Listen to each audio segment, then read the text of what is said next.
хочу поділити з вами, що знав для себе то, що яка людина, вона говорить, я вірю, а вона не робить так, Бог говорить, як так?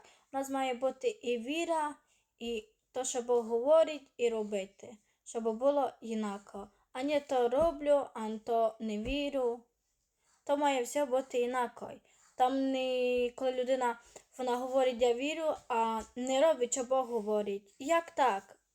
Як вона докаже то? Як Богові буде об'ясняти? Що вона вірила, а не робила так, як Бог говорив. Або не вірила, а робила.